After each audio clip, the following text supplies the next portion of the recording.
Mr. K in Bluffton, South Carolina. See more better here with freeprescriptionlenses.com, and today I'm going to hook you up in style. I'm going to be cutting your invisible bifocals with Transitions XTRAactive Gray with Crizal anti-glare for the new Versace 2163 color 1002/87, which is the black and gold in the 63 eye size. So let's begin. Let's take everything out of the case. Make a little room here on the counter. You got your Italian leather Versace case. You got your Versace, oh, you got two of them in here. Your card of authenticity that is in here. What is this? It's just something in a million languages, so have fun with that. Whatever you want to do with that, that's good for you. Now, the star of the show, the main attraction, this is what everyone came to see, is your frame. And of course, as I alluded to before, your Versace cleaning cloth is in there. Let me put all that in there. Now it comes with a little plastic sleeve on the left temple to protect the temples from rubbing together while it's being shipped from Italy, and I'm going to put the same thing on there when I ship to you in South Carolina, which is a lot like Italy because you guys both have a Florence, and that's where I honeymooned at. So let me take that off. Now this is as bad as it can be. You got the Medusa emblem on both sides, and let me back up just a little bit. Come on back with me. I got you down not just as Mr. K period, Mr. K exclamation point, because he went to his doctors and was told he could not put his prescription in this frame because of the amount of wrap. He does have a little bit more. I won't lie, he has a challenging prescription to put in a frame like this, but he told me that he grew up in the mean streets of Philly, worked there for years as a police officer, knowing how tough it is. So he came to me because he knew that I don't back down from challenges. And he said, make it happen. And I said, I will. So never let him see you sweat. Let's go ahead and just do it. Man up. So I'm going to pop out your original demo lenses, one of which still has the Versace little sticker on the lens. Let me pop those out. I'm going to put your frame into the tracing element of my edger, and let's see what happens, if it likes to trace it. A little stylus is going to pop up and it's going to go around and trace. Let's see what happens. Oh, it doesn't like that wrap. It doesn't like that wrap. Tracing impossible. The frame is too curved. Don't worry, we can get around this. There's ways around that. There are ways. So let me back this thing out. I'm going to measure one thing here. Let me measure the bridge at the thinnest point, the distance between the lens and the narrow, which is 15. I'm going to put your frame in at an angle like that. Let me see if I can get around that. There we go. And then we're going to trace just the right lens and hit start. The clamp's going to come down. Now it's tracing the frame. I've got your frame tilted at an angle so it knows the shape. When you're as good as me, you got skills. You're not going to be thrown off. In fact, your team is playing in the Super Bowl today. Talking about not backing down from challenges, facing a dynasty of Tom Brady. But hey, the defense shows one thing, you just run another play like I did. Defense showed me one thing, it said it's impossible. Hey, back up, call another play, keep playing. I haven't heard a whistle yet. So it's asking me for the width between the lenses since it only traced one lens. Normally when it traces two, it will know the distance calibrated inside the machine. Because it only traced one lens, I'm going to tell it that it was 15 millimeters. How do I know that? Because if you're watching a minute ago, I would say that when I put that up, you get 15 millimeters from the bevel of one lens to the bevel of the other. So check. Now this is, we'll put that down so I can get to work here. That is the shape we'll be cutting. Here's a more magnified version of it. I can minify it down to that size. That little green circle is the shape that we are cutting. So I'm going to enter your pupillary distance, which is 33 for your right eye. It starts at 32.5. I'm going to tap that one time and bring it up to 33. The height of your invisible bifocal, also known as the seg height, is 27. I'm going to keep tapping until we get up to 27. I'll go ahead and magnify it while I'm working on it. Now this is a single vision layout. I'm going to change that to a progressive. and it tells me how to lay things out. I'm going to take your lenses, and actually I did not mark them right or left, but I went ahead of time. The invisible bifocal comes with all sorts of yellow paint on there that tells you how to orient it. I always like to remove that before I cut. I don't ever trust anyone's markings. I love my lab, but I don't trust anyone's markings, so I clean them off. I come over here to my progressive identifier. You have little laser marks on your lenses. I take this pen, I put dots on there. I use that dot to put on my Verilux layout chart, and it tells me exactly where everything is laid out. The only thing I did not do is mark them right or left, so let me do that. That is the right lens. This is the left lens. The left lens has a mark when you're turning out wearing. It's going to be on the outer temporal side on the left side. Your right lens will have a mark on the right side while you're wearing that. And if you guys missed any of that, let me recap. You moan at that joke, but you'll be telling it tomorrow. Don't be moaning at that. Yeah, I won't even get credit when people laugh at you tomorrow when you tell that joke. So the reason why I put those dots on there, well, hey, hang on. I need to attach this to your lens. This is a block. This is what's going to hold it in place in the lathe. So I need 2 double-sided adhesive stickers, of which I've got a couple right here. My last 2 before I get to open my brand new box of like 1,000. Stick around, because we know how many videos. Oop, come here. How many videos we're going to make with this roll. Look at that. Got a big future ahead of me. The future is bright. The future is promising. You make your own future. Don't let anyone make the future for you. So I'm going to place a sticker on that block. Place the same thing on this one. Your life is a book. Don't let anyone else hold the pen and write your story. Be your own future. On the back is a little silver button that is a magnet. That's going to do its job twice today. The first time it's going to attach itself to something magnetical there in the arm. I'm going to pull the paperweight and make the black side sticky. Line up the magnet right there. Now, the reason why I put the dots on there, this is going to be your optical center. That's going to sit directly in front of your pupil. These other 2 dots tells me that it's oriented and they're just right. And with your astigmatism, that's got to be the case. That's true with anybody, but let me just make sure the lens is large enough. And hang on, let me see something here. Let me see something. Now we're cooking with gas. Now we're cooking. Just got to move some things around. We good to go. I'm going to hit, everything's lined up right. I'm going to hit this button. The arm's going to come down, place a block onto the right lens. I'm going to do the same thing now for the left lens. Your pupillary distance is also 33, which is nice because that's going to mirror over from that side. I don't have to change anything. Pull the paperweight, put the sticker there, line everything up. Pupillary distance, vertical decentration, seg height. Take a look at things. We are good. Get everything lined up here. You have more astigmatism in your left eye. Yeah, so let me just study real hard to make sure that is perfect. Make sure the lens is large enough. We are good to go. And I'm going to hit that button. Arm's going to come down, place a block onto the left lens. Now this is the edger. This is what costs $40,000. It weighs 200 pounds. I recommend everyone go out, buy their own, put it on your kitchen counter. Then you can cut your own lenses at home. You won't need this guy anymore to come in on Super Bowl Sunday to do it for you. But that's okay. I love what I do, and I hope you guys can see that. So now the magnet, whoops, let me get ahead of myself. The actual cutting wheel that's going to do the work while I run my mouth is right here. It's going to act like a heavy grit sandpaper to grind away the lens material until it's the final size. This wheel in the center, that little channel, the valley that's there, that this groove is in, that's where it's going to put the V-shaped bevel that's going to stay inside the groove of your frame.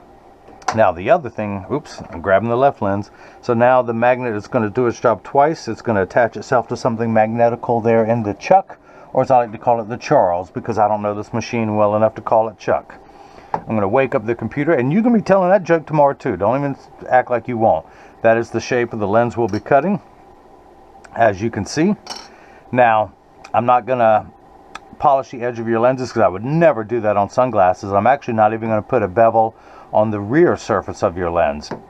I'm going to do it by hand, because anytime there's a bevel, that can leave just a slight white edge around your sunglass lens. So I'm going to do everything manually. And speaking of which, the computer, you hear me say it, I can move the bevel forwards or backwards manually. I'm going to actually see what it looks like on the computer. Do everything manually on this one. These are polycarbonate lenses. If they were plastic, high index plastic or Trivex, I would select that, but we're sticking with polycarb. to get your lenses as thin as possible. So the door closes, the clamp shuts, and then the lens is going to be traced by the 2 white styluses, making sure that it's large enough to fit into the frame.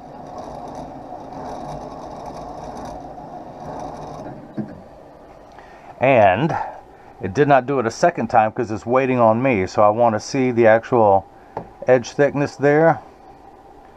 On the front, I can check the bevel as it goes around. You can see if you were to open your lens up like that and fillet it, that's it there. You can see the bevel where it's going to be on the edge of the lens. And I'm just moving that around just to see. You can see how the numbers change. Just studying up there. And actually, let me see what the percentage wise would be. 177 there. Let me see what the base curve. I think I'm just going to follow that base curve. That's what I'm going to do. Let me see one more thing. If I were to keep it at that versus, yeah, let me just follow that base curve. That's what I'm going to do because of the curvature of this frame. This is why your doctor said it couldn't be done. I'm just going to, for one, you order the lens with the proper curvature to it. You see how this is curved more so than most lenses that I cut. That wrap, that's because it's to fit into a high curvature frame. So let's let the computer do the work. It's going to follow the base curve. It's measuring that. That's what we're going to do. So we're good. I just want to check some things. Edge thickness. And all the different points around there. It's something you normally don't see, but I get to study up on it. I get some education today. I got to study some game tapes. This is how I get better. Apologize if this takes a little longer, but I'm just seeing how that bevel looks, that picture, as it moves, going around, changing the thickness of the lens, showing me the width of the lens at every point. Yeah, we're good. Okay, let me hit start. I'm going to hit the green arrow, which is start in every language. I don't need that anymore. The door is going to close. The clamp is going to shut. Actually, hang on, shut up. Now it's dropping down to the cutting wheel. Sometimes some things are just routine. I just got to go with the flow. Read the defense, react. When I get done with this, I'm going to start my tailgating in 70-degree weather in my living room, unlike the people who are in 2-degree weather watching that Super Bowl. Now the light flickering in the background is water to catch the optical sawdust as it comes off the lens. You can see a little on the edge there. Polycarbonate lenses cut dry, where plastic, high-index plastic, and Trivex cut wet. Ooh, there's a good chunk. I just fell off. Now, there's still some more on there. Polycarbonate lenses are thinner, 40% thinner and lighter than regular plastic. They are virtually unbreakable. It's a high-impact lens, so you can have great protection while wearing these. Should anything come up and hit you in the eye, the lens will not fracture. It also has 100% UVA and UVB protection. We know what the sun's harmful ultraviolet rays can do to your skin from overexposure, where your eyes are 8 times more sensitive than your skin, so you have permanent sunscreen for your eyes. Unlike lotions, creams, and sprays that need to be reapplied every couple hours when you're in direct exposure to the sun there in Bluffton, South Carolina, this is permanent and never needs to be reapplied. I can't remember if you told me you ride motorcycles, but this is a high-impact lens, so if you're riding and any debris, a pebble, a stone, a stick gets thrown up into your eyes, the lens will not crack. Now, he also told me, of course, you had to go through the training while you're a police officer in Philly of shooting and being competent in pistols, maybe other forms, but this is the same ballistic lens technology that the soldiers overseas wear.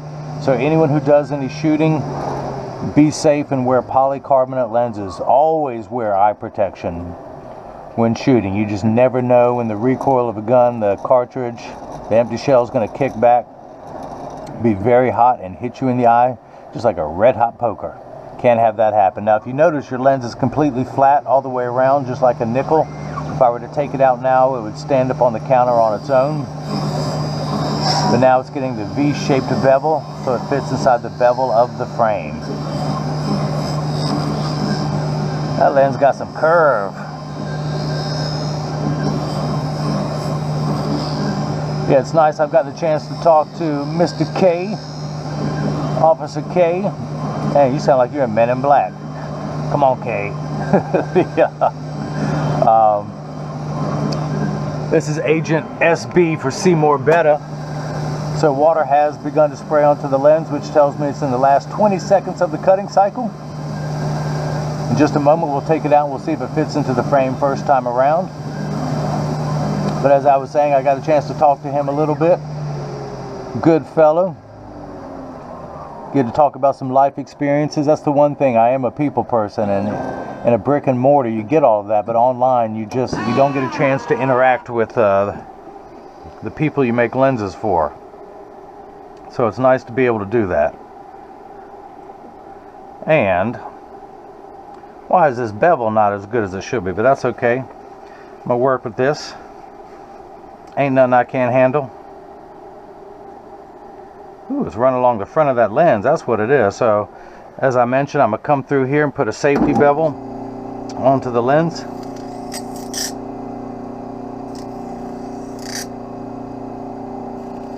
Do everything manually. This is the old school way. You guys get to see it all today.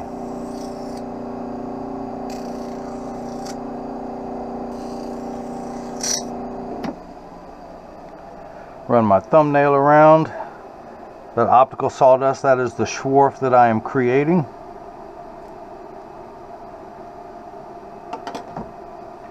Clean it all off, throw it in the trash, clean up as I go, just like every chef would do, a master craftsman. And I'm going to take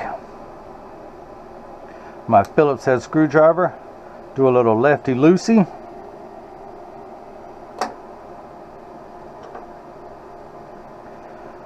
Tuck the lens in.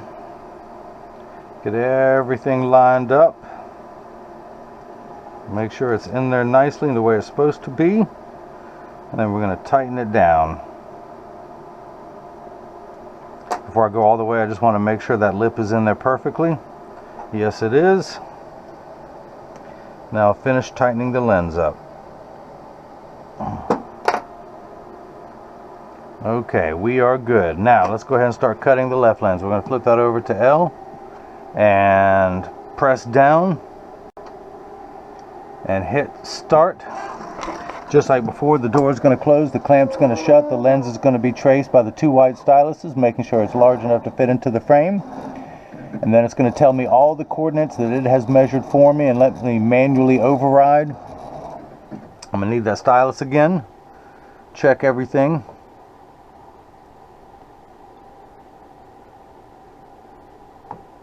The percentages of where it would be at. Yeah, I'm still going to follow that base curve. Okay, we're good. Hit the green arrow, which is started in every language. The cutting wheel spins. Starts up spinning. And then the lens is going to drop down onto the cutting wheel.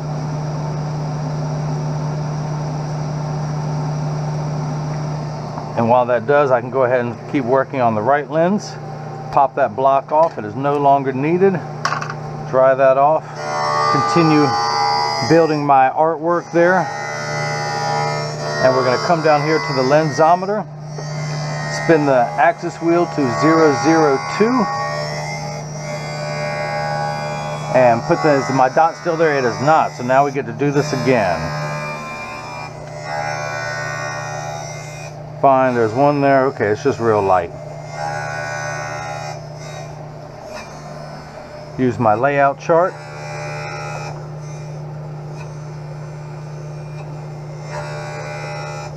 There we go. Now we're going to put it in over that 2 and read the power, and I am getting plus 125, one tick mark over 1 before we get to 2. That's because the unit of measurement we use in the optical world is called a diopter, spelled D-I-O-P-T-E-R, starting at 0 and going up in quarter increments, 0.25, 0.50, 0.75, 1, 1 1/4. You're on the 5th rung of a ladder. You are far-sighted. That is why there's a plus sign that will magnify for you.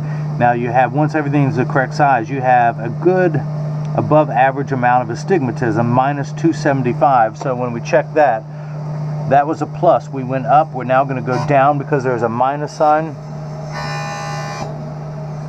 And we're getting minus 150, exactly halfway between minus 1 and minus 2 in the red. That's because when you start at plus 125, then you back down to 275, you end up at 150. Now your left eye needs the same distance correction, but you need another diopter of astigmatism correction. You're going from 275 to 375. Now, your right eye, the astigmatism is what makes 6s and 8s look alike with the letters P and F, and that's why you definitely benefit from the anti-glare, because driving at night, the glare from oncoming lights is just horrible for you. So the anti-glare will definitely benefit with that, as well as glare from computer screens, overhead fluorescent lights and such. But astigmatism is the fine-tune knob. So once everything's the correct size, we have to clean up those fuzzy edges and make everything nice and crisp.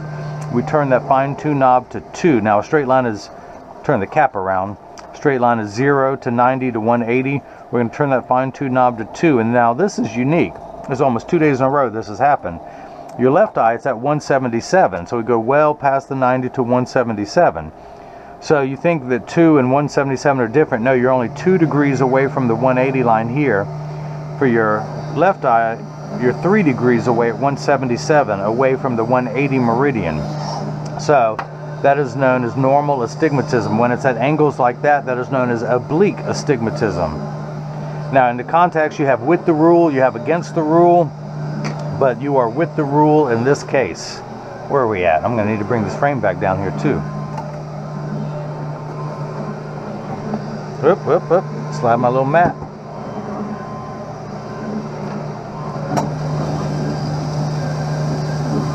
Now, as I mentioned, you got the anti-glare coating. It's 3 features in one. It eliminates glare when driving at night, particularly driving at night in the rain. But street lights, stoplights, computer screens, overhead fluorescent lights and such.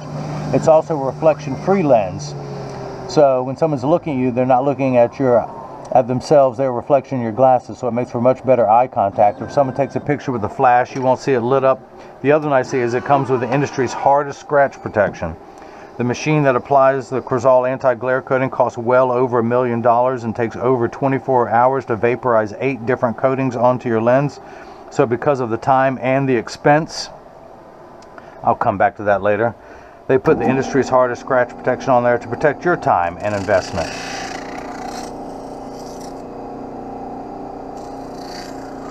I am leaving the block on there. If this lens is too large, I can always take it down a little bit more.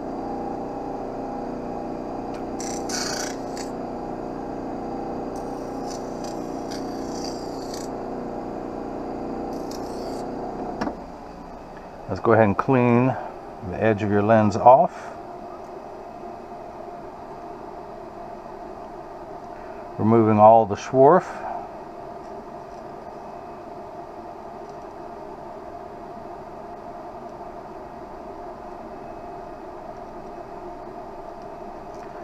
I cut every pair of lenses that get shipped worldwide. I want to be a perfectionist when it comes to every aspect of these lenses. So once it's all off, I collect it neatly into one pile, wipe it in my hand, then throw it in the trash. I promised my wife I would keep my new lab clean. Much cleaner than the last one. Lefty loosey. We are going to go ahead, tuck the lens in the outside corner, push down at the nose. Begin to tighten it back down. It is not tight all the way. Check, there we go. Make sure it's in the bevel equally all the way around.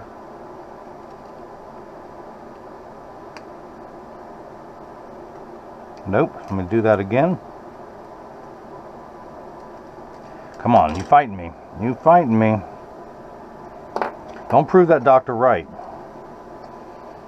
Gotta have that Rocky attitude. It doesn't matter how hard you can hit.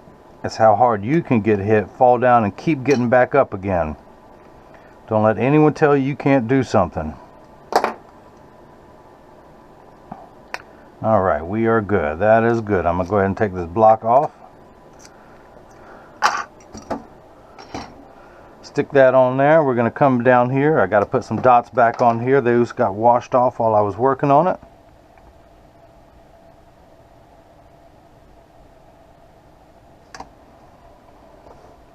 Do the layout chart. And we'll come over here to the lensometer, spin that fine-tune knob to 177 to check the power in this lens. Put it in just above that dot. Spin the power drum, and I am getting, where's my flashlight? Here it is, plus 125. Check your astigmatism of minus 375. We're going to back that down. And we're getting minus 250, halfway between 2 and 3 in the red. So that is cut perfectly. Now here's the portion every video that as I clean your lenses. Hang on, where's it? Here we go. When I clean your lenses, I mentioned there's free shipping anywhere in the U.S. and of course Bluffton, South Carolina is still in the U.S. But when you get these in the mail, there's a small chance that these could fit too loose or too tight. However, there's an 80% chance that one side is going to sit higher than the other. That's because 80% of people have one ear that is higher than the other. And because of that statistic, 99% of all optical shops will do free adjustments if you ask them. So just stop by your local place and tell them if it's too loose or too tight. They will know exactly what to do. It only takes about 30 seconds to a minute to adjust a pair of glasses, but I'm going to get these in standard alignment. Since today's a big football day, I'm going to get them in what's known as a 3-point stance. The 3 points are 1, 2, and the bottom of the frame being 3. I set them on the counter and press down. There is no wobble. When I say wobble, I take my Versace's off, place them on the counter and press down. Now they wobble on the counter, but they sit level on me. For those of you keeping score at home, I'm wearing the Versace 3199 color 5118, which is the navy and the tortoise. I love anything brown and blue. I wear a lot of blue shirts with brown pants, so that way I'm always matching. Let me put mine back on so I can see what I'm doing, yo.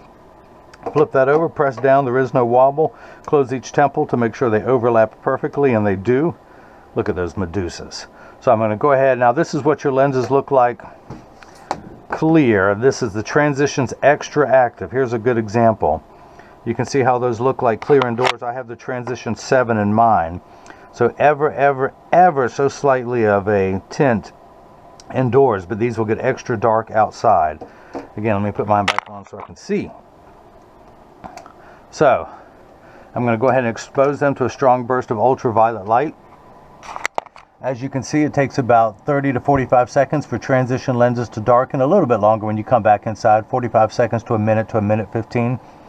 Now, Mr. K, this is important. Pay attention. All transition lenses will get dark on day 1 and continue to darken every day for the first 2 weeks till they get to their final setting.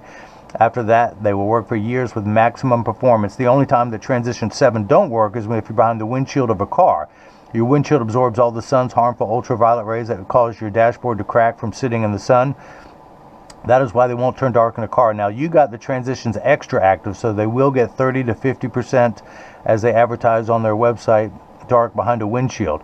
Now, the other thing about transition lenses, Transition 7, they don't get as dark when it's 85 and below than they will when it's 95 and above. Now, Transitions XTRAactive are designed for people who spend a lot of time outdoors, and they do get darker in hotter weather, hence the term XTRAactive. They get extra dark. So when you're down there just outside Hilton Head in the dog days of summer, these will get nice and dark. Now, this is what they look like the first time they've been activated. Don't worry, they're going to keep getting darker and darker. Come on, Mr. K, we talked about this.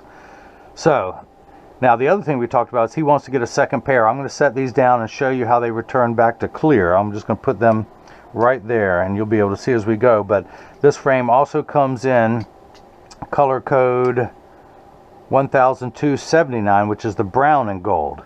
You've got the black and gold. If we can open that up, you got the black and gold. We got the brown and gold front. It's easy to find black and gold. It's very hard to find brown and gold these days. And this is the tortoise. You almost have to hold it up to the light to see that it is tortoise. It does look very dark. It also comes in a black and platinum. This is color code 13818G. Is that a G? I moved it too fast. 6G, I'm sorry. But yeah, the black and platinum. And so most men's accessories are black and silver, black and platinum, from watch bands to belt buckles to shoes. And if anyone out there has any wisdom highlights on the side of their hair, or have black and silver hair, this frame would look hot on you. Now, the other nice thing, I'm going to take you way back because he wants a second pair. If you really want to be daring, we got the white box, the collector's edition.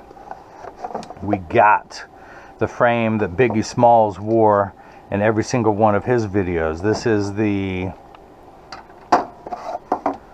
Model number 4265, color GB1, which is their classic black and gold, and their plastics and metals. They have black and gold listed as other numbers, but again, this is the one. You got that Medusa on the side. All Biggie fans out there will recognize this one. It is part of the iconic Archive edition. Of course, Versace's made in Italy. And again, this is the model number 4265, color GB1 in the 57 eye size. And then if you want to do something else, we have got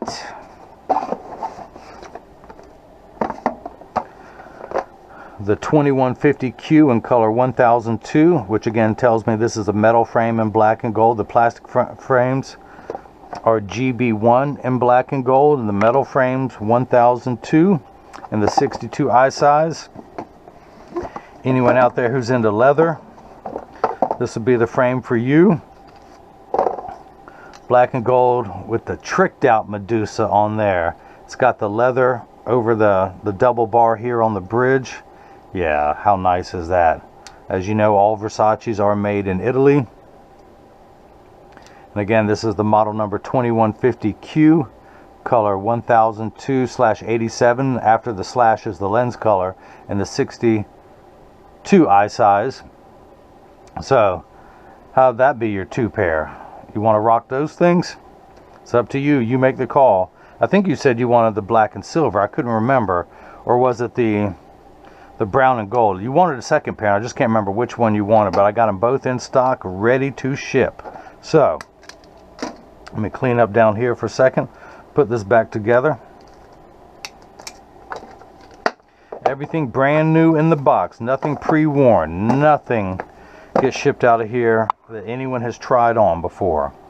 So again, this is what they've been looking like. Of course, I exposed them several times to a strong burst, but you can see as they are lightening, and now in another few seconds they'll be back to clear. But if anyone has any questions, you can email me at freeprescriptionlenses@gmail.com, or simply click the contact me button here on the website, or better yet, leave your comment or question down below, because someone else can read it and benefit from your inquisitive nature. You can follow me on Facebook and Instagram at freeprescriptionlenses.com. Of course, please subscribe to my channel if you want to see more frames, more lenses being cut from more frames. And on Instagram, I'm at FreeRxLenses. So Mr. K in Bluffton, South Carolina. I hope you enjoyed watching as I cut Transitions XTRAactive Gray with Crizal Anti-Glare for your new Versace 2173, color 1002 in the 63 eye size. And everyone else has got the chance to see how I bring that love and feeling back to glasses. Thank you.